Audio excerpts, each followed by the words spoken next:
Përshëndetje dhe faleminderit për pjesëmarrjen të gjithë përfaqësuesve të medias dhe të gjithë gazetarëve që ndjekin çështjen e mbrojtjes. Faleminderit për mundësinë që të kemi bisedë sa më transparente dhe të hapur për aq sa e lejojnë çështjet e sigurisë dhe të mbrojtjes. Bashkë me mua sot janë shefi i shtabit përgjithshëm të forcave të armatosura, zoti Arben Kingji, drejtori i përgjithshëm i emergjencave civile, zoti Çako, dhe drejtori i Agjencisë Industrisë së Mbrojtjes, zoti Tola. Siç besoj nuk ju ka shpëtuar gjithë këto muaj të fundit, aktualiteti në të cilin jetojmë dikton qartë se mbrojtja dhe siguria nuk janë më koncepte abstrakte, as temat nivelit të dytë në debatin publik, përkundrazi janë kthyer në tema të një rëndësie parsorë dhe me pak fjalë janë kthyer në thelbin e sovranitetit dhe dinjitetit të një kombi.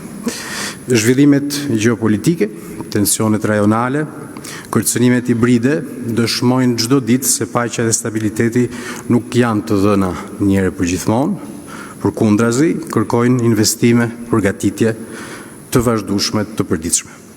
Dinamika ndërkombëtare nuk premtojnë më paqe të qëndrueshme, por përballje të menaxhuar midis fuqive të mëdha. Ky realitet i ri trupëzohet shpesh edhe në rishikimin e dokumenteve strategjik të shumë vendeve aleate, Shtetet e Bashkuara, Britania e Madhe, dhe kështu me radhë vetë Shqipëria është duke përgatitur dhe rishikimin strategjik të mbrojtjes, për cilën do kemi mundësi të flasim. Në tërësi, të gjitha këto rishikime evidentojnë një fragmentim të rendit ndërkombëtar dhe konkurrencën e përhershme që strukturon në një farë mënyre një lloj lufte të ftohtë. Pse përmend këtë? Përmend këtë sepse Europa juglindore, pavarësisht se nuk është epiqendra e rivalitetit të ri global, por nuk është as një periferi e padukshme. Është një teatr dytësor, jo për tanke, por për narrativa, influencë, dizinformim dhe ndërhyrje hibride. Ballkani mund mos jetë fushë betejë tankesh, por është padyshim fushë betejë perceptimesh, influencas konkurruese nga palë të treta dhe në një rajon ku kemi ende plagë të pambyllura, padyshim që përbën një problematik të re. Në këtë realitet, pyetja nuk është më nëse konkurenca do të vazhdojë, pyetja është nëse aleancat, industria, kohezioni ynë shoqëror, kapacitetet tona shtetërore do të jenë të mjaftueshme për ta vendosur Shqipërinë në një pozitë më të fortë. Dhe këtu pikërisht bëhet shumë e rëndësishme qëndrueshmëria e vendit, kohezioni shoqëror, sa më e përçarë, sa më cinike të jetë shoqëria, aq më fertil është terreni për dizinformim. Armiku modern në një lloj mënyre nuk vjen vetëm me tanke, sot e kësaj dite vjen me algoritme, me narrativa, me helm informativ. Prandaj mbrojtja civile, mbrojtja kibernetike, veprimtaria prodhuese, infrastruktura kritike, zinxhirët e furnizimit, komunikimi strategjik janë pjesë e sigurisë kombëtare dhe në këtë kontekst Shqipëria ndërton sot politikën e saj të mbrojtjes. Do ndalem shkurtimisht ke disa elementë që strukturuan punën tonë vitin e kaluar, sikundër dhe në disa sfida dhe shtylla kryesore të aktivitetit në 2026, duke nisur me elementët buxhetor që vinë si përgjigje ndaj këtij realiteti të ri. Buxheti 2026 nuk është një buxhet rutinë në shumë aspekte, është një mekanizëm për të ndërtuar kapacitete reale, për të zhvilluar industrinë, për të forcuar sovranitetin digjital dhe për të garantuar një Shqipëri si aleate e qëndrueshme në NATO. Nuk është një buxhet paqeje romantike, është një buxhet i përballjes së menaxhuar dhe i sovranitetit kombëtar. Këtë vit arrim vlerën 2.12 të prodhimit brendshëm bruto dhe nëse krahasojmë buxhetin 25, kemi një rritje domethënëse prej 12%. Shtylla e parë e artikulimit të kësaj përpjekje të madhe buxhetore, të cilën e kemi kërkuar pranë sovranit, është kapitali njerëzor si themeli i forcës tonë. është themeli në fakt i çdo ushtrie moderne dhe për këtë arsye do vijojmë politikën afatgjatë të rritjes së pagave në mënyrë të qëndësishme, me synim që deri në vitin 2029 të arrijmë mesataren e NATO-s. Rritja parashikon një rritje progresive, 60 deri në 70% për pagat bazë dhe 30% për nivelet më të larta të komandimit. Paralelisht me këtë përpjekje në kuadër të rritjes pagave, synojmë gjithashtu rritjen me 30% të komponentit aktiv, pra më shumë forca aktive, më shumë forca profesionale. Po jap një shembull nga viti i kaluar, 721 rekrutë të rinj, çka dëshmon vetvetiu se forca armatosur shihet si opsion dinjitoz, serioz, tërheqës dhe premtues për të rinjt shqiptar. Nga ana tjetër, investojmë në infrastrukturën e mësimdhënies, investojmë në kurikula dhe programe të reja. Akademia e Forcave të Armatosura është pika nevralgjike e kësaj politike. Edhe këtu një shifër domethënëse që ilustron atë që përmenda për sa i përket forcës tërheqëse të forcës armatosur. Për vitin akademik 25-26, për vetëm 80 vende të lira, kishim 1634 aplikime. Një tregues i qartë edhe i reputacionit në fakt të Akademisë së Forcave të Armatosura, e cila formon, siç e dini, brezat e oficerëve jo vetëm të Shqipërisë, por gjithnjë më shumë edhe të Kosovës. Do investojmë këtë vit në fazën e dytë të kampusit të Akademisë Forcave të Armatosura. Muajin që vjen kemi inaugurimin e ambienteve të fazës parë, pra Akademia dislokohet në zonën e Tufinës dhe do vijojmë investimin me fazën e dytë. Nga ana tjetër, besoj unë që nga viti 2018 nuk ka pasur përpjekje kaq të madhe për sa i përket paktit të institucioneve publike me universitetet, dhe Akademia e Forcave të Armatosura ka nënshkruar themelimin e disa programeve të përbashkëta. Kemi masterin e inxhinieri armatimi, aviacion dhe inxhinieri detare me Universitetin e Vlorës, po punojmë për masterin shkencor menaxhimi sistemet të informacionit në mbrojtje dhe program doktorature me Universitetin e Tiranës, të dyja këto të fundit me Universitetin e Tiranës dhe Universitetin Politeknik. Sikundër, ndoshta pak vetë e din, po në Akademinë e Forcave të Armatosura është sot për sot programi më cilësor dhe më ambicioz për sa i përket masterit shkencor në mbrojtje kibernetike. Gjithashtu, viti 2026 do ta mbështesi gjithë këtë përpjekje në paga dhe në arsim ushtarak me reforma strukturore për të krijuar një kuadër ligjor më tërheqës. Do reformohet statusi ushtarakut për krijuar më shumë meritokraci, më shumë qëndrueshmëri në karrierë. Nga ana tjetër do vijojmë me komponentin rezervist në të gjitha strukturat ushtarake. Sikundër kemi filluar si vjet edhe me rikthimin e ushtarakëve që janë liruar nga detyra në të kaluarën, qoftë për arsye personale, për arsye të pagave të ulta. Kemi një fluks rikthimesh dhe praktikisht kjo na bën optimist se e kemi mbyllur atë faqen e largimeve dhe praktikisht forca armatosur është tashmë një forcë që tërheq gjithnjë më shumë. Elementi dytë buxhetor ka të bëjë me rritjen e gatishmërisë operacionale. Dua të theksoj këtu që përkundrejt disa herë dëgjoj shpenzimet e mbrojtjes ka një rritje të shpenzimeve, në fakt në buxhetin e mbrojtjes ka një rritje të investimeve, 50% e zërave janë investime, nuk janë shpenzime. Dhe këto investime shkojnë kryesisht në gatishmëri operacionale, në infrastrukturë kritike dhe në industri, dhe do thellohem shkurtimisht këto 3 shtylla. Gatishmëria operacionale, kemi një rikthim të gatishmërisë në forcën ajrore, një rikthim të gatishmërisë plot të mjeteve helikopter, qoftë për nevojat të forcave të luftimit, qoftë për nevojat të emergjencave civile. Në forcën detare kemi një rritje të flotës, përkundrejt edhe rritjes gatishmërisë. Kemi 2 mjete që na janë shtuar, donacion italian i vitit kaluar, edhe me një investim domethënës dhe një rinovim të tyre. dhe një mjet i ri që vjen me një investim 9 milion eurosh nga aleatët italianë dhe bashkohet flotës detare të Shqipërisë në gjysmën e dytë të këtij viti. Gjithashtu forcat toksore ka njohur investime domethënëse, sidomos në forcat e luftimit, sistemet Javelin antitank, do kemi mundësinë që t'ja u prezantojmë edhe publikisht këtë kapacitet të ri në fillim të javës që vjen, fal bashkëpunimit me SHBA, dhe në 2026 shtojmë sisteme artillerie dhe sistemet e para kundër ajrore mbas dekadash mungese të këtij kapaciteti në forcat tona. Elementi i dytë i investimeve, industria ushtarake, të cilën ne e shohim në fakt si një investim në sovranitetin teknologjik të vendit, sikundër dhe një investim në ekonominë e vendit, pasi po largohemi nga modeli ku blinim vetëm armatim në tregje ndërkombëtare dhe po shkojmë drejt prodhimit.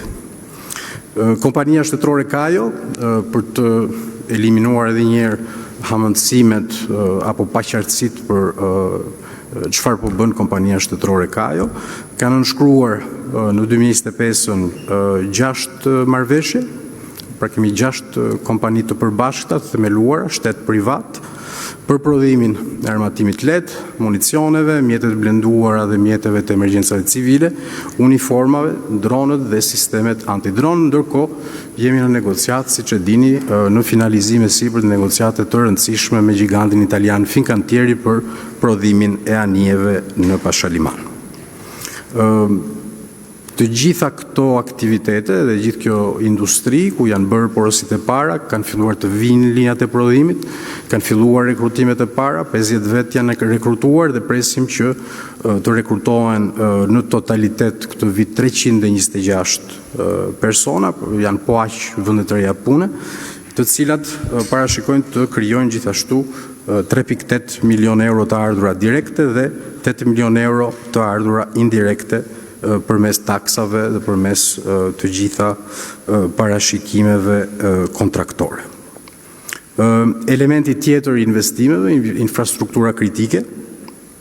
Ne vijojmë të investojmë në korridorin 8, ju e dini që korridori 8 është aksi që lidh brigjet e Adriatikut me brigjet e detit Zi, është një korridor civil, është një korridor transporti, është një korridor logjistik, sikundër është dhe një korridor sigurie, dhe mënyra se si kemi vijuar gjatë 2025-ës dhe do vazhdojmë 2026-ën, është që ne do shoqërojmë praktikisht të gjitha ato investime që bëhen qoftë nga BE-ja, qoftë nga shteti shqiptar, përmes e kurudhave autostradave, Forca Armatosur e shoqëron gjithë gjurmën e korridorit 8 pikërisht për arsyet që përmenda të rëndësisë strategjike dhe të sigurisë që ka.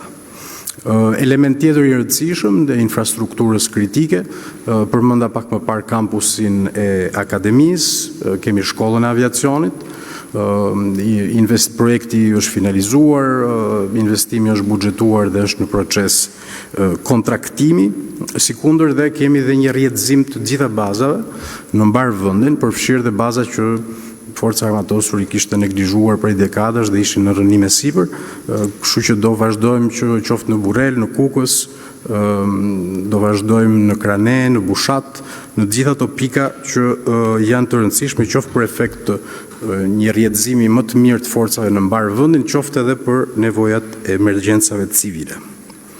Gjithashtu do vazhdojmë të investojmë dhe në spitalin e traumës me fazën e dytë të investimit në bashkëpunim me Ministrinë e Shëndetësisë.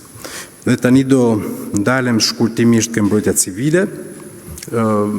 Keni parë, jetojmë në një kohë ku emergjencat janë një realitet i përditshëm, nuk janë më realitet sezonal, e kemi parë në mbar rajonin, në mbar Mesdheun, dhe Shqipëria nuk përbën përjashtim, ndaj dhe kemi një reagim buxhetor domethënës, buxhetin më të lartë të gjithë këtyre viteve, sikundër dhe Forcën Armatosur që e mbështet përmes rritjes së kapaciteteve me mjete ajrore zjarfikës. Kemi finalizimin e kontratës në këto momente dhe synojmë që mjeti i parë të na vi brenda këtij viti, ndërkohë që formojmë dhe personelin përkatës.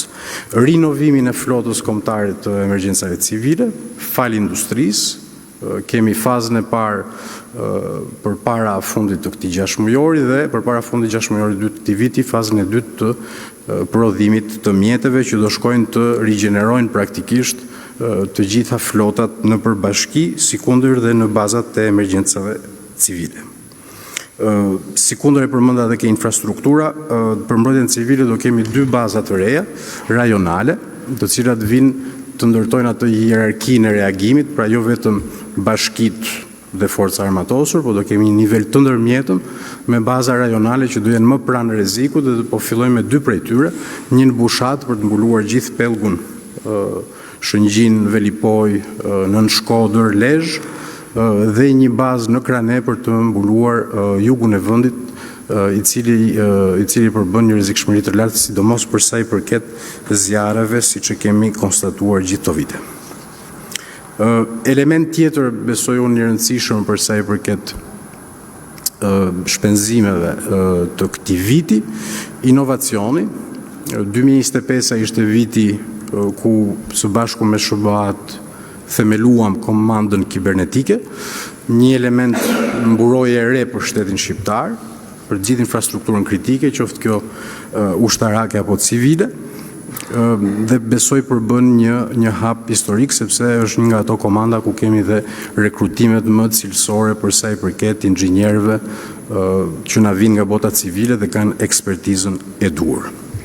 Parashikojmë të vijojmë trajnimin e specializuar me SBA, të rrisim kapacitet teknologjike dhe të ofrojmë sa më shumë siguri digjitale, sidomos në dimensionin e sigurisë dhe të mbrojtjes. Pika e fundit, po besoj unë ilustron më së miri gjitha këto përpjekje, angazhimi ndërkombëtar i vendit dhe i forcës armatosur në përmisione. Për te misioneve në Kosovë, Letoni, Bullgari, Egje, apo të misioneve që lidhen me Kombet e Bashkuara, shtuam në 2025 personel në Bosnjë, në mision e Bashkimit Evropian, ndërkohë që këtë vit do kemi po ashtu një shtim personeli në KFOR, me forcën ajrore që vjen për herë të parë dhe ata shohet në KFOR, njësia kundër rrezikeve kimike, biologjike, radiologjike bëhet pjesë e rezervës NATO-s për zonat e interesit në Europën juglindore. Do vazhdojmë kontributin me instruktorët forcave speciale që stërvisin forcat ukrainase në Britaninë e Madhe, sikundër dhe do të vazhdojmë dhe rjetëzimin e atasheve ushtarak, siç besoj e keni kuptuar, Shqipëria në këto partneritete industriale për prodhimin vendas lind nevoja praktikisht që të kemi dhe prezencë njerëzish dhe ekspertësh në rjetin tonë të ambasadave përmes atasheve ushtarak në rajon dhe në vendet aleate. Një shifër që demonstron faktin që Shqipëria jo vetëm linjizohet me politikat e Bashkimit Evropian në fushën e mbrojtjes sigurisë, po edhe atyre të NATO-s, është fakti që nuk bëjmë thjesht linjëzime politike dhe deklarative, më shumë se 700 veta personel janë angazhuar në misionet NATO-s dhe të BE-s në rajon dhe më gjërë gjatë vitit 2025 dhe ky trend do të vi në rritje gjatë vitit në vijim. Këto ishin elementet kryesorë të shtyllave që orientojnë aktivitetin tonë dhe tani jam krejt i gatshëm së bashku me stafin që të marrë pyetje dhe të përgjigjem sa më shkurt. Lutem. Zoti Vëngundies, e si do barka nga Vizion Plus, shpeshherë të paktën strategjia e sigurisë kombëtare të Shteteve të Bashkuara të Amerikës kanë vendosur theksin se Evropa është e dobët. A ka bërë një analizë qeveria shqiptare dhe konkretisht ju se ku duhet të pozicionohemi, pra krah Shteteve të Bashkuara të Amerikës apo krah Evropës? Faleminderit. Ju faleminderit. Mund të marr disa pyetje dhe ndoshta bëjmë një tur për përgjigjet. Sara Demushi, Euronews Albania. Gjatë cili është qëndrimi juaj sa i përket marrëveshjes bazës Pashalimanit, ku ju keni nënshkruar një marrëveshje me Italinë, ndërkohë nga ana tjetër Turqia ka deklaruar se nuk tërhiqet. Këtu i referohem një interpelance me 2 janar, ku ministri i mbrojtjes në Turqi, teksa është pyetur nga një prej deputetëve, është shprehur se ne nuk tërhiqemi. Krahas bordit të paqes, Europa ka tensione me SBA dhe me Groenlandën. Cili është qëndrimi i Shqipërisë, duke qenë se ne jemi pjesë e NATO-s?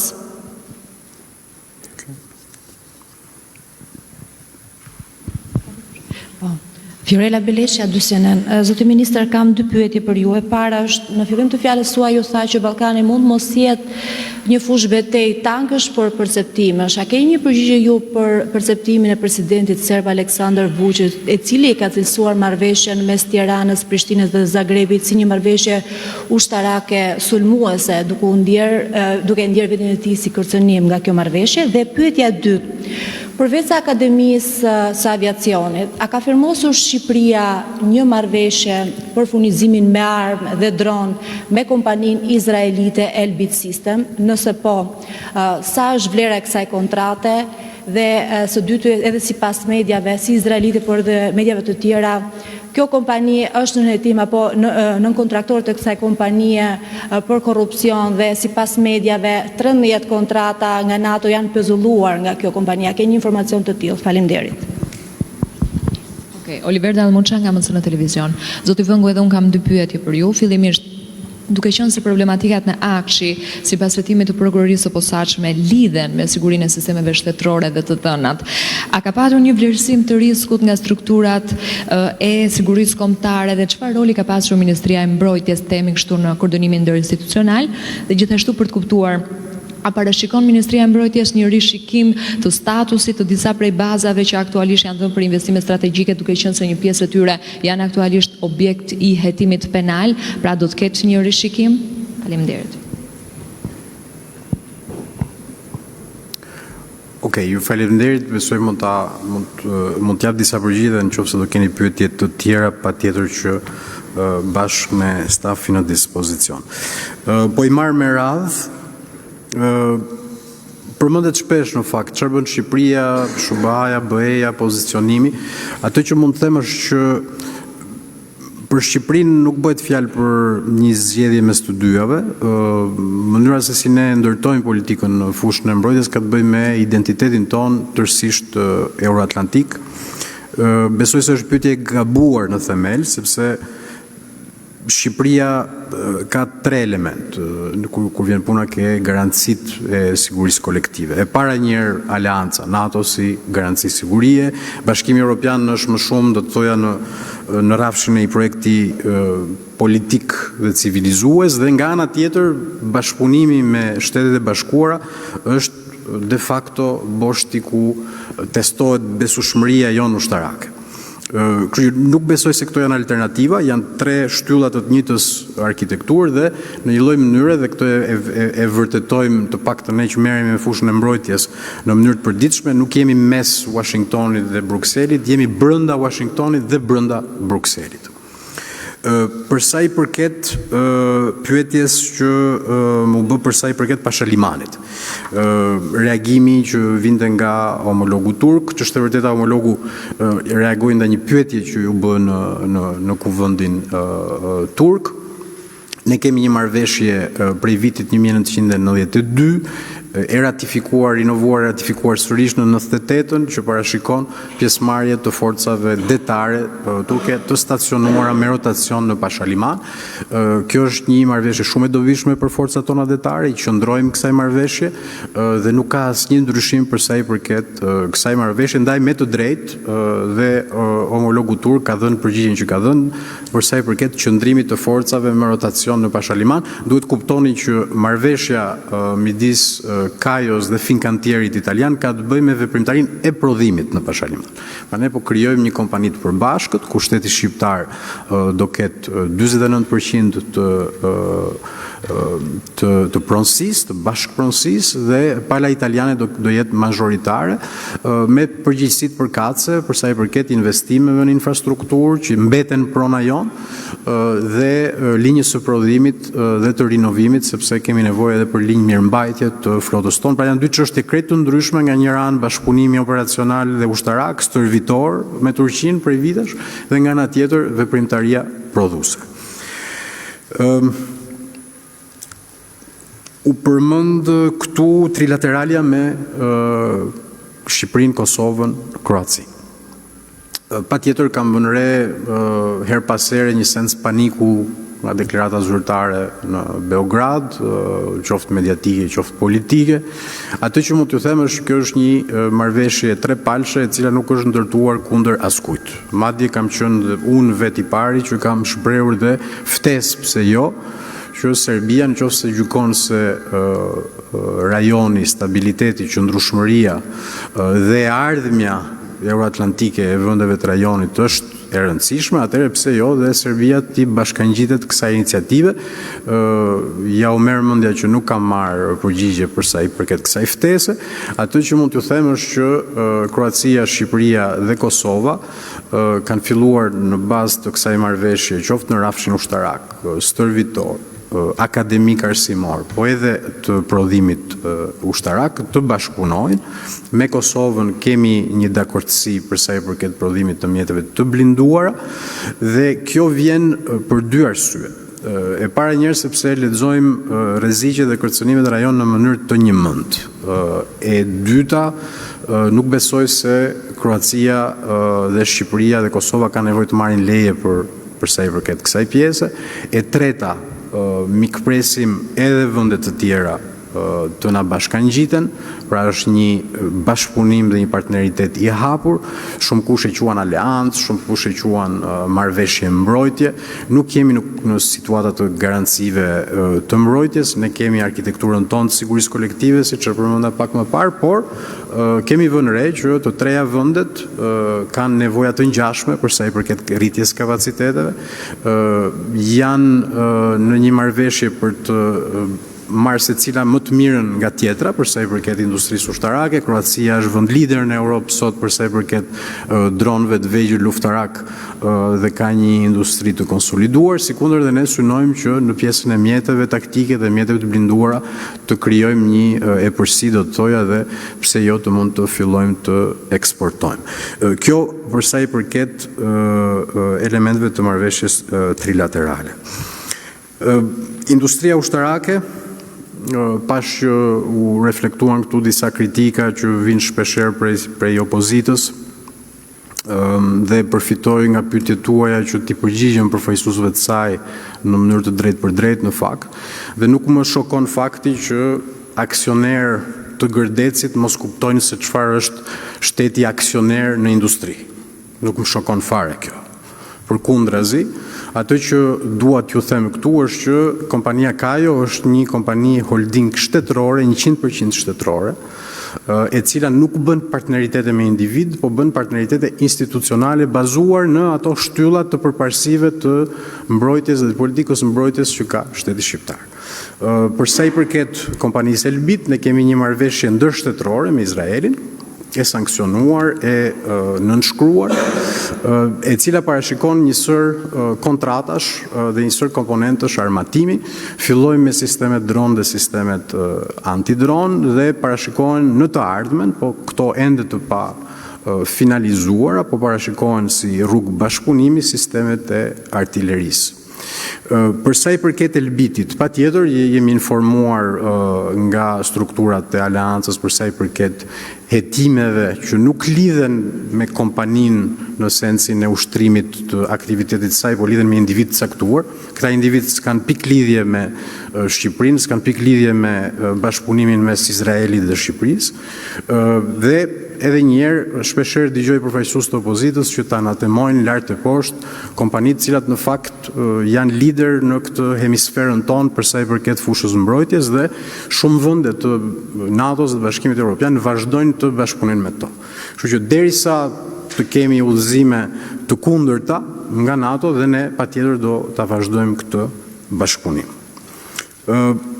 U përmend këtu elementi i akshit. Atëherë duhet kuptojmë që janë dy gjëra krejt të ndryshme, komponenti kibernetik civil dhe komponenti kibernetik ushtarak. Ne krijuam vitin e kaluar, themeluan komandën kibernetike, pikërisht për të pasur një qendër nevralgjike ku kryen forca armatosur të gjitha operacionet mbrojtëse. Në çështë e vërteta, Shqipëria gati çdo javë përballet me sulme kibernetike. Misioni i komandës kibernetike është siguroj që arkitektura e mbrojtjes, infrastruktura e mbrojtjes, infrastrukturat kritike që lidhen me sigurinë kombëtare të jenë të mbrojtura. Dhe pse jo, të ofrojmë dhe ekspertizë ndaj komponentit civil. E kemi bërë, besoj e mbani mend para pak muajsh, një sulm ndaj radio-televizionit shqiptar, na u kërkuam mbështetje, e dhama të mbështetje dhe siguruam dhe rifillimin e të gjitha shërbimeve. Dhe në bashkëpunim me SBA-n do ta vazhdojmë këtë investim në forcën kibernetike, po janë role dhe perimetra krejt të ndryshëm nga komponenti civil.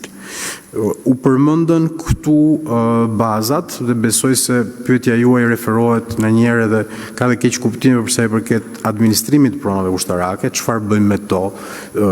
Madje kam marrë pyetje dhe në komision së fundmi në parlament për sa i përket pronave të industrisë ushtarake. Ç'është e vërteta, për sa i përket pronave të industrisë ushtarake, pavarësisht partneritetit publik-privat, ato janë prona që i mbeten shtetit. Nuk tjetërsohen, nuk kalojnë në duar të tjera, i mbeten forcës armatosur. Kjo është pika parë. Për sa i përket bazave që janë të përfshira në elementet timor, elementi timor nuk ndryshon pronësinë e këtyre bazave, kështu që nuk ka arsye që ne të ndërmarrim iniciativa kur vjen puna ke rëndësia që kanë ato për forcën armatosur, por nga ana tjetër duhet edhe ta kuptojmë të gjithë që Shqipëria nga një vend tërësisht i militarizuar, ku në çdo skarpat, në çdo maj kodre, në çdo maj mali kishte një infrastrukturë që synonte përballjen me armikun imagjinar, s'diskutohet që sot ka element të këtyre pronave që nuk janë pjesë e planit tonë zhvillimor dhe është krejt e kuptueshme që forca armatosur ti reinvestoj me Ministrinë e Ekonomisë pse jo ti rigjeneroj në funksione të tjera. Shpeshherë mund të jenë funksione me kapacitet të dyfisht, mund të jenë civile ushtarake. E kemi bërë për shembull në kompleksin muzeal të Bërzhitës, pronë ushtarake, bazë në të kaluarën, sot Muzeu i Forcat Armatosura dhe park për gjithë familjarët e Tiranës. Pra, nuk duhet të surprizohemi kur kemi asete të cilat nuk ushtrojnë më funksionet e tyre ushtarake dhe ne, si çdo vend tjetër, ka shumë shembuj frymëzues në këtë aspekt se si forca armatosur mund të gjenerojë të ardhura duke mundësuar investime private në zona ku nuk ka asnjë funksion operacional. Kjo për sa i përket pyetjes për elementet pronësor dhe të bazave ushtarake, besoj se me këto pikën e parë turin e parë të pyetjeve u përgjigja. Po. Sokol Dema, Report TV. Atëherë, zoti Vengu, ju përmendët dhe folët për zhvillimin e industrisë, megjithatë, pak nga ajo që mund të kuptoj, nuk është se shohim ndonjë nivel që mund të krahasojmë investime për të forcuar ushtrinë, siç ishte ajo luftës së ftohtë. Pra nuk është se kemi tanke, nuk është se kemi avione luftarake më gjerë, ndërkohë që Serbia i ka në këtë raport. Dhe një pyetje të dytë, ju keni deklaruar disa ditë më parë që janë firmosur tashmë 6 kontrata sa i përket partneritetit me Kajon. Me kë janë firmosur këto kontrata, nëse mund të kemi pak detaje në mënyrë më specifike, dhe pak a shumë çfarë do të prodhohet nga këto 6 kontrata në mënyrë më të plotë për ta patur pak më të qartë për publikun. Faleminderit.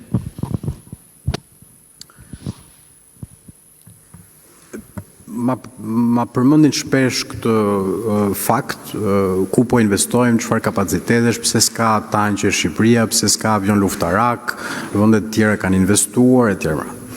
E para njerë duhet kuptojmë që nostalgjia nuk është strategji. Pra nostalgjia për një vend tërësisht të militarizuar, ku më shumë se 20% e prodhimit brendshëm bruto shkonte në mbrojtje, dhe shkonte tek miti i vetë mjaftueshmërisë, ajo periudhë ka mbaruar. Dhe strategjia jon bazohet me faktin që ka element pasigurie në rajon, por Shqipëria është pjesë e një sigurie kolektive nga ana tjetër dhe e dyta, shumë e rëndësishme, nuk na mjaftojnë ndoshta elementet e sigurisë kolektive dhe ne duhet patjetër që të jemi një vlerë e shtuar dhe një hallk e fortë brenda aleancës. Duhet nga ana tjetër të racionalizojmë pak të gjithë debatin dhe perceptimin për sa i përket rreziqeve dhe kërcënimeve. E dëgjoj shpesh sa herë që ka një krizë rajonale interpretohet si fillim apokalipsi. Sa herë që ka një lëvizje ushtarake shihet si fillimi i luftës tretë botërore. Pra, duhet kuptojmë që historia nuk po na çon detyrimisht drejt përplasjeve të zjarta, patjetër që jemi në një situatë konkurrence midis fuqive të mëdha, një rivaliteti të menaxhuar, siç quhet në zhargonin e fushës tonë, por nuk po shkojmë drejt apokalipsit, po shkojmë drejt një balance të re, do thoja, midis frikës, fuqisë dhe llogarive të bëra mirë. Dhe pa tjetër që Shqipëria i ka bërë mirë llogarit dhe po i bën mirë llogarit kur vjen puna ke investimet në fushën e mbrojtjes. Përmendët kapacitetet e luftimit forcës ajrore. Kemi 20 vite që nuk fluturojmë me avion luftarak. Nuk lindi dje kjo që. Ka 20 vite Shqipëria që nuk fluturon avion luftarak. Nuk kemi më pilot për ti fluturuar edhe nëse do ta kishim si kapacitet. Ndaj ne kemi ndjekur një strategji tani të investimeve me përdorim të dyfisht. Po ja u shpjegoj, mjete ajrore zjarr fikse na japin mundësinë që ne të krijojmë një flotë të parë kapaciteti me avion dhe jo më me helikopter dhe të kemi dhe pilotët e parë. Në qoftë se strategjia jonë do jetë në të ardhmen më dinamike dhe pse jo të kemi dhe mbulimin e sigurisë tonë ajrore me flotat përkatëse, të paktën do kemi personelin, do kemi aftësinë, do kemi kapacitetet logjistike për ta bërë, sikundër dhe infrastrukturën, sepse do vazhdojmë investimet në Kuçov, do vazhdojmë investimet edhe në baza të tjera që të kenë kapacitet pritës për mjetet ajrore. Elesi, gazetare nga televizioni Skan, një pyetje për marrëveshjen me Fincantirin. A ka një numër për afërsisht se sa do të jetë pra anije të prodhuara fillimisht për Shqipërinë në Pashaliman edhe më pas edhe për eksport dhe sa pritet të zjas, le të themi, nëse ka një afat pra kjo kontratë me Fincantirin apo kjo do të varet nga mënyra se si do funksionojë edhe baza në Pashaliman. Faleminderit. Faleminderit për pyetjen, më jep rastin që të rikthehem pak industrisë, se nuk ju përgjigja pyetjes kolegut për industrinë. 6 kontratat e para, që t'i japim pak kontekst edhe Fincantierit.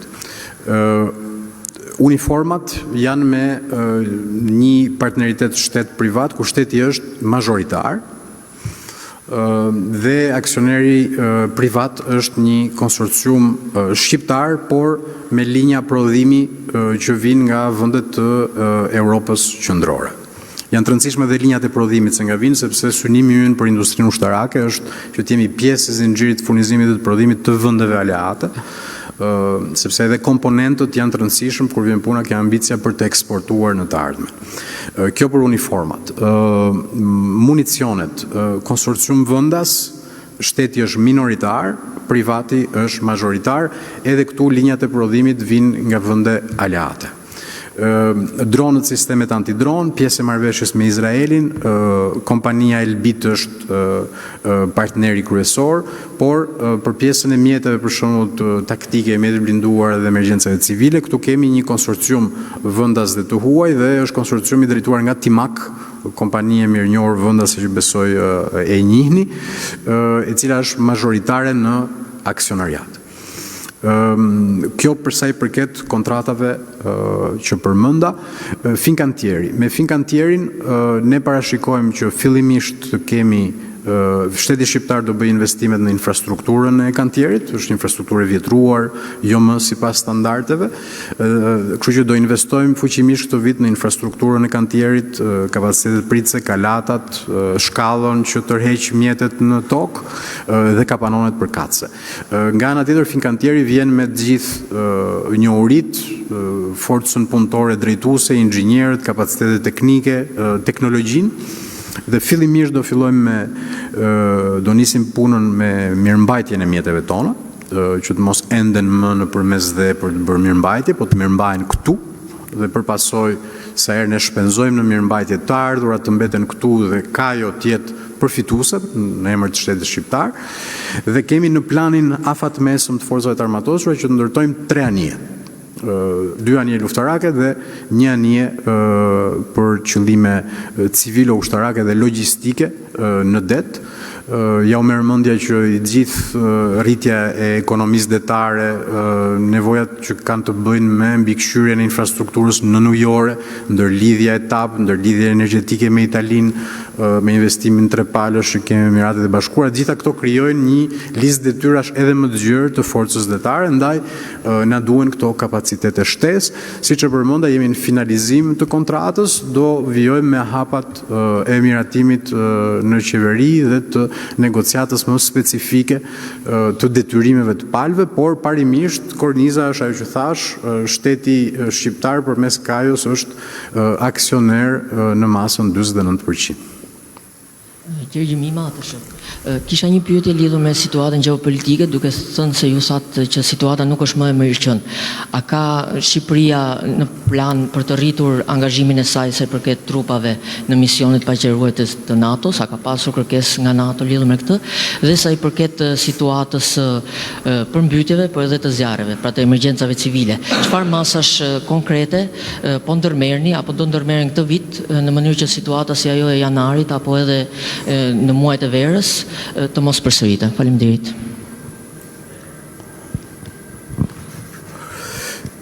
Faleminderit. Pika e parë, trupat dhe angazhimi ndërkombëtar. Angazhimi ndërkombëtar në gjitha misionet, qoftë të NATO-s, BE-s, Kombeve të Bashkuara, ka ardhur në rritje. Do vazhdojmë të arrisim, sepse e tillë është edhe vlerësimi i NATO-s përsa i përket misionit në KFOR, ku kërkohen forca shtesë, dhe si një prej kontribuesve kryesor në KFOR, edhe Shqipëria do shtoj forca dhe përkatësisht këtë vit me komponentin ajror, sepse gjithë njënët kaluarën kemi qenë me komponent toksor. Sigurisht, rrezja jon e veprimit për këto misione është në partneritet me kombe shumë herë më të fuqishme, brenda të cilave forcat tona operojnë. Pra, edhe ky element duhet mbajtur parasysh, sikundër dhe një element tjetër që ne dislokojmë forca në ato misione ku ku Shqipëria mund të ketë një vlerë të shtuar, forca armatosur ka një specialitet specifik, siç është komponenti EOD në Letoni, sepse Shqipëria ka një kapacitet të caktuar për pjesën e demontimit, çminimit dhe eliminimit të rrezikut të lëndëve plase në fushë betej, dhe do vazhdojmë ta sigurojmë këtë kapacitet për aleancën.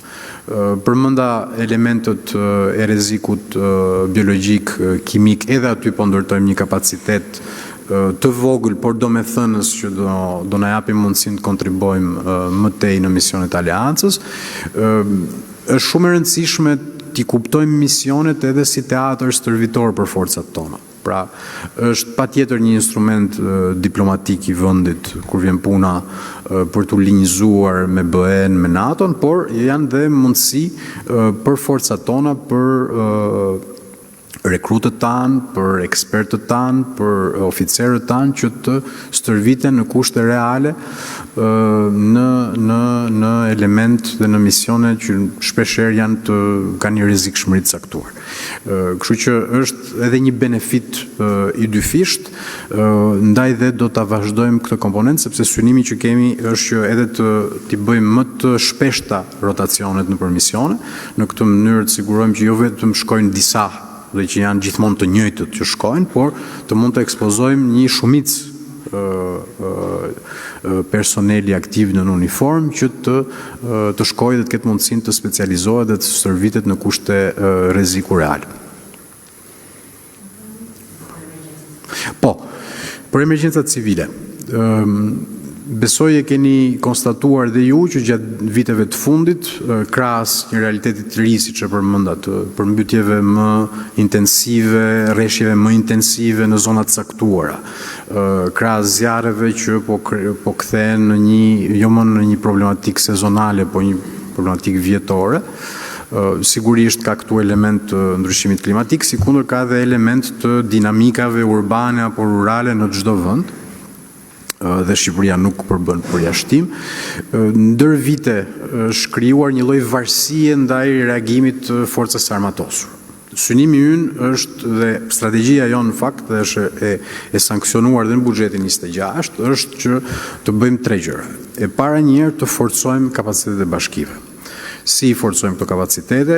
Duke investuar në infrastrukturën parandaluese të bashkive. E pat në përmbytjet e fundit, aty ku kishim pasur ndërhyrje domethënëse në infrastrukturën e pritave në Shkodër, apo qoftë edhe të kanaleve të ujrave të larta në Vlorë, në zona urbane që e përballuan shumë mirë rreshtet e fundit. Dhe besoj se në këtë sens duhet ta vazhdojmë ndaj dhe buxheti për infrastrukturën parandaluese të bashkive është shumë i lartë si vjet dhe po konkludojmë në javën që vjen edhe thirrjen për sa i përket aplikimet që bashkitë duhet bëjnë në Agjencinë Kombëtare të Mbrojtjes Civile për ndërtimin e urave, ndërtimin e pritave lumore, riparimin e digave, kanaleve kulluese në bashkëpunim me Ministrinë e Bujqësisë dhe kanaleve të ujrave të bardha urbane. Ky është elementi i parë. Elementi i dytë ka të bëjë me forcimin e zinxhirit reagimit. Jo vetëm bashkitë dhe pastaj forca armatosur kur bashkia nuk ka kapacitete të mjaftueshme, por krijojmë një nivel reagimi të ndërmjetëm me qendra rajonale të cilat gjenden më pranë rrezikut. Do jenë forcë e bazës mbështetëse të emergjencave civile, një bazë në Bushat për pjesën veri perëndimore dhe një bazë në Krane të Finiqit për të mbuluar gjithë pellgun e Delvinës, Finiqit, Konispolit, pse jo edhe një pjesë të Gjirokastrës. E kemi parë gjithë këto vitet e fundit se sa të kërcënuara janë këto zona rurale nga zjarret. Ndaj duhet jemi më afër rrezikut dhe të dyja këto baza do kenë kapacitete e furnizimit mjeteve ajrore në mënyrë që të mos kemi më atë vajtje ardhjen nga bazat ajrore drejt vendit të operacionit e kështu me radhë. Dhe elementi i tretë ka të bëjë me parandalimin përmes inovacionit. Besoj e keni vënë re, është përmendur disa herë edhe në media ndërkombëtare, mjetet që përdor Agjencia Kombëtare e Mbrojtjes Civile, imazhet satelitore, dronët termik, pra një sër mjetesh dhe sistemesh të cilët kanë rezultuar të efektshëm në zona operacionale të caktuara. Do t'i vazhdojmë këto investime dhe në bashkëpunim me Italinë, është pjesë e një prej marrëveshjeve që kemi nënshkruar në mbledhjen e 2 qeverive dhe që kanë nënshkruar dhe 2 agjencitë kombëtare të mbrojtjes civile, ajo shqiptare dhe ajo italiane. Ne do marrim sistemin italian për sa i përket numrit të emergjencave 112, që është një detyrim që buron edhe nga antarësimi në Bashkimin Evropian. Duhet kemi një numër kombëtar dhe një numër evropian të vetëm, 112-shin, i cili përgjigjet një sale operacionale nga mbas numrit në një farë mënyre, ku bashkëveprojnë të gjitha entet legislatuese dhe entet që menaxhojnë fatkeqësi natyrore dhe Agjencia Kombëtare e Mbrojtjes Civile ka tashmë edhe instrumentin financiar sepse do kemi mbështetjen italiane për ta pasur këtë sistem. Zoti Ministër, në përgjigjet pyetjes për sa i përket sa është vlera e kontratës me Elbit, sipas mediave izraelite është një shumë e majme. Pas kësaj pyetje ju lutem, a është gati tashmë Shqipëria për samitin e NATO-s, pasi keni thënë që do kemi kapacitete mbrojtës si vetë Shqipëria si vend organizator, gjithashtu edhe NATO, por nga ana tjetër si ju dhe kryeministri Rama keni thënë që do jenë dronet shqiptar të cilët do mbulojnë dhe gjithë sigurinë për sa i përket sigurisë ajrore. Faleminderit. Atëherë, si pjesë e marrëveshjes bilaterale me Izraelin, ku zbatuesi është Elbiti nga pala izraelite dhe Kajo nga pala shqiptare, kemi tre çështje bashkëpunime, do thoya, unë nuk do t'i quaja kontrata, nga këto 3 çështje është nënshkruar vetëm një kontratë për sa i përket kapaciteteve të dronëve luftarak dhe të sistemeve antidron. Bëhet fjalë për një kontratë e cila ka vlerën 30 milion euro, ndërkohë që tematikat e tjera të artillerisë, të 2 sistemet artillerisë ku Izraeli ka një ekspertizë të gjithë pranuar, nuk janë ende efektive, nuk janë negociuar, janë të sankcionuar marrëveshje si potenciale, por edhe ne duhet të tregojmë edhe atë qëndrueshmërinë e mjaftueshme nga ana financiare, pra po investojmë në ato komponentë që i gjykojmë esencial për momentin, ndaj dhe kemi vetëm këtë kontratë për momentin. Për summitin e NATO-s, para pak javësh është miratuar task forca kombëtare për organizimin e summitit, është emëruar dhe koordinatori kombëtar nga kryeministri, është kancelari i urdhrave dhe medalëve kombëtare, zoti Tomi Frashi, i cili është koordinatori kombëtar dhe së bashku me Ministrinë e Mbrojtjes dhe Ministrinë e Jashtme, në këto mjedise ku jemi, do të formsohet task forca e cila ka 3 detyra. E para njerë të bashkëveproj me task forcën në Bruxelles dhe është pjesë përbërëse e task forcës në Ankara, siç e dini si vjet summiti mbahet në Ankara dhe 27 në vendin tonë. Elementi i dytë të parashikojë gjitha nevojat, antar tjetër i task forcës është dhe shefi i shtabit përgjithshëm, kemi nevojat e bashkëveprimit ushtarak, sepse ka një dislokim forcash të konsiderueshëm, sistemesh, pajisjesh e kështu me radhë. Dhe nga ana tjetër, bashkëpunimi civil, kur vjen puna ke nevojat e akomodimit që do jenë të konsiderueshme, sepse nëse marrim për referencë summitin e Hagës, janë më shumë se 10.000 veta personel, delegacione, media që dislokohen, vinë këtu dhe patjetër që është nevoja për t'i akomoduar në kushtet maksimale të sigurisë. Dhe komponenti i tretë ka të bëjë pastaj me ato risit, ato çështje që Shqipëria synon t'i përqafojë dhe t'i adresojë në bashkëpunim me sekretariatin e përgjithshëm të NATO-s në Bruxelles, po këto janë element politik që do formsohen gjatë rrugës teksa afrohet data. Është përmendur dhe i kemi theksuar disa herë, të gjitha këto investime në industrinë ushtarake ne synojmë që të na japin mundësinë që të përforcojmë mekanizmin e sigurisë gjatë summitit, mjetet e blinduara, mjetet taktike, sistemet dron, sistemet antidron, të cilët janë pjesë e nevojave ushtarake për atë summit. Kolegu pyeti edhe për jo vetëm për çfarë do prodhojnë industria, po kur, po jap disa data paraprake, presim për uniformat para fundit të këtij 6 mujori, sistemet dron fillojnë prodhimin në shkurt, sistemet antidron presim të finalizohen para fundit të këtij viti. Pra disa data orientuese për ta bërë dhe më të prekshme punën tonë, po do kemi besoj momente ku mund të bëjmë edhe vizita në industrinë ushtarake. Zoti Vëngu, një pyetje. Në fjalën tuaj sot thatë që bëhet fjalë për një avion zjarfikës brenda vitit 2026, ndërkohë në gusht të vitit 2025 ju keni deklaruar se qeveria shqiptare ka bërë pagesën për 2 avion zjarfikës. Jo, nuk kam thënë kur që ne kemi bërë pagesën për 2, kam thënë që po synojmë të blejmë 2 dhe po negocojmë që të blejmë 2. Po ju përgjigjem, po blejmë 2 avion zjarfikës dhe në terma afatmesëm do kemi 4. Në buxhetin 26 është buxheti për 2, jemi duke negociuar kontratën, përmendaj që synojmë që të kemi një të paktën që të na vi këtë vit, sepse afati operacional, duke ditur që do prodhohen për ne, duke ditur që duhet të formojmë dhe pilotët, na çon në 27-ën për t'i pasur në veprimtari zjarfikse.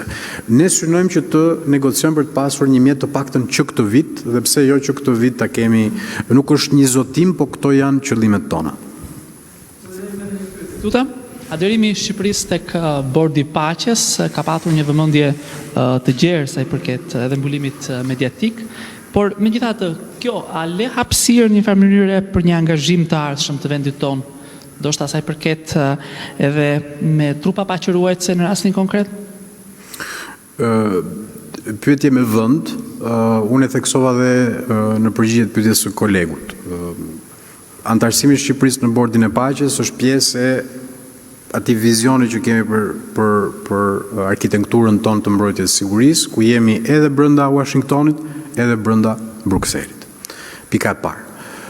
Ne jemi pjesë e diskutimeve në fakt me palën amerikane dhe shtabet përkatëse janë duke bërë planifikimin se si rezoluta ndërkombëtare të OKB-s për sa i përket planit në zbatim në Gaza do të mbështeten nga forcat e armatosura të vendeve që duan të marrin pjesë në këtë iniciativë. Shqipëria ka marrë ftesë, po e vlerësojmë së bashku me Shtetet e Bashkuara.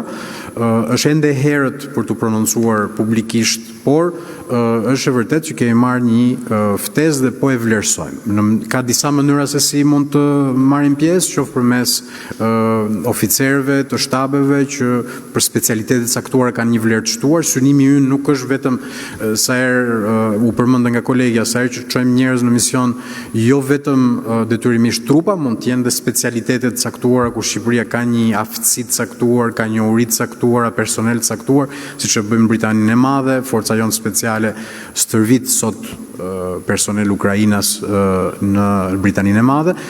Për Gazën po e vlerësojmë dhe do jenë shtabet e forcave të armatosura në drejtimin amerikan që do të kenë përgjigjen përfundimtare.